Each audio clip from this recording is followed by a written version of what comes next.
जय श्री राधे, जय श्री श्याम। आइए आज हम आपको बताते हैं कि किस दिन चंद्र दर्शन से हमें झूठा कलंक लगता है, मिथ्यारोप लगता है।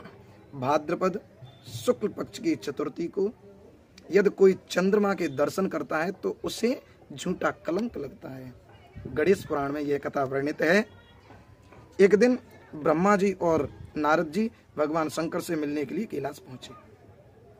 वहां दर्शन किए भगवान शंकर के, और नारद जी ने एक विशिष्ट फल निकाल करके भगवान शंकर को दिया। पास में ही गणेश जी और कार्तिकेय जी बैठे हुए थे।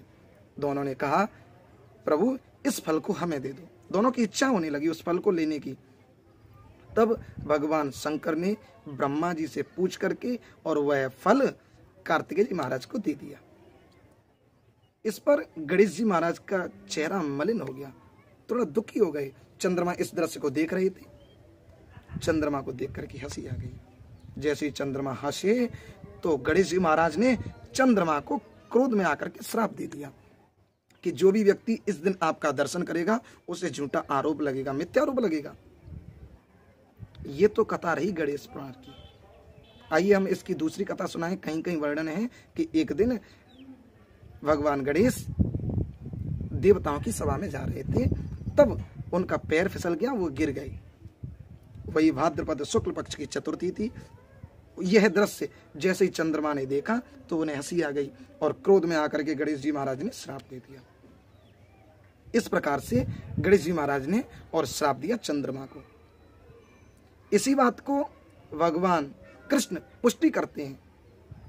स्कंद पुराण में एक श्लोक आया है। भगवान स्वयं श्री कृष्ण कहते हैं कि मया भाद्रपदे शुक्ल चतुर्थ्याम चंद्र दर्शनम गोपदाम बुनिवैराजन कृतम देवमपश्यता।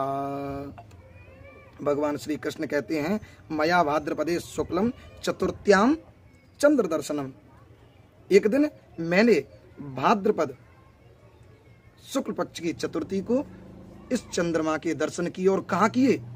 गोपदाम बुनिवैराजन। जो गाय का खुर हो जाता है ना, उसमें जल भर गया, और जैसे ही उस जल में देखा तो चंद्रमा की उस परछाई दिखाई दे गई। उस जल में चंद्रमा के दर्शन हो गए। उन्हें भी झूठा आरोप लगा। कहाँ लगा? ये कथा भागवत से आपको बताएं। द्वारकापुरी में सत्राजित और प्रसेनजित दो भाई थे।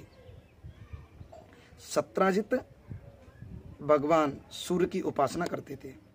भगवान सूर्य उन पर प्रसन्न हुए और प्रसन्न होकर के उन्होंने सत्राजित को एक श्यमंतक मणि दी, जो बहुत ही दिव्यमान, बहुत ही प्रकाश देने वाली, प्रतिदिन सोना देती थी, स्वर्ण प्रदान करती थी सत्राजित को।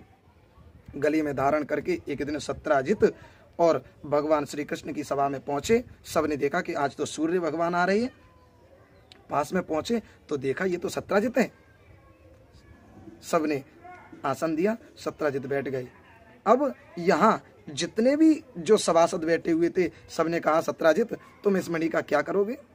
ये तो राजा के पास होनी चाहिए। भगवान श्री कृष्ण यहाँ के राजा हैं, इस मणि को आप दे दो। भगवान ने नहीं कहा, सबने कहा, लेकिन भगवान ने नहीं कहा।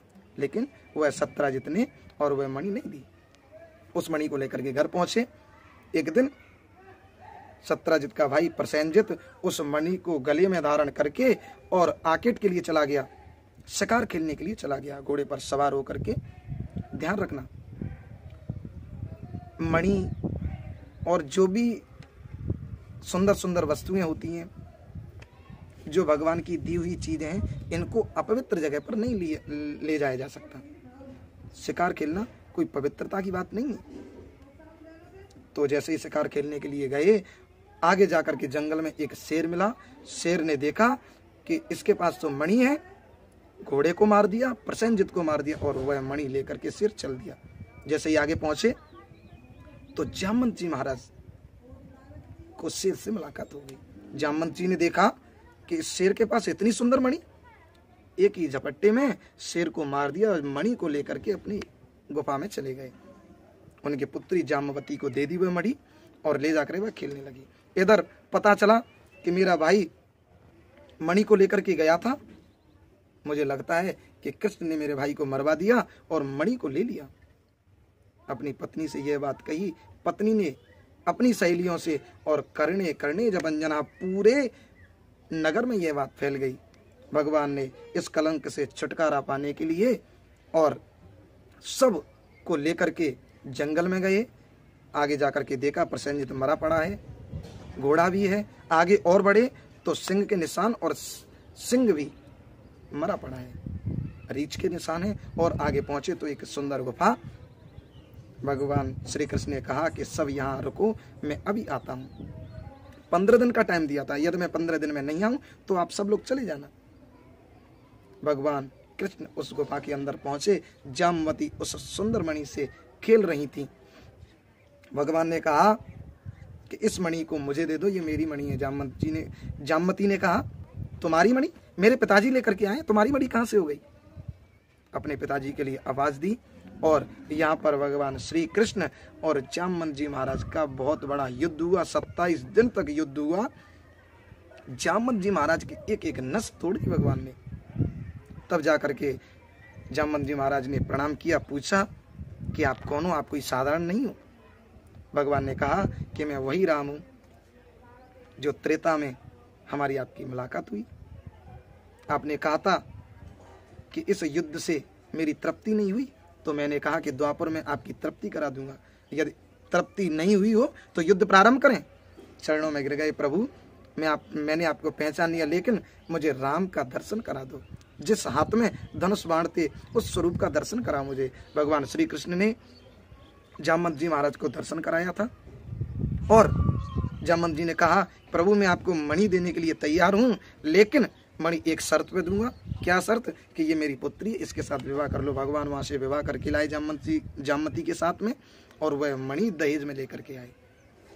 इधर वह मणि ला करके सत्यजित को दी, लेकिन सत्यजित ने भी अपनी पुत्री भगवान को अर्पण करके और वह मणि दहेज में दे दी।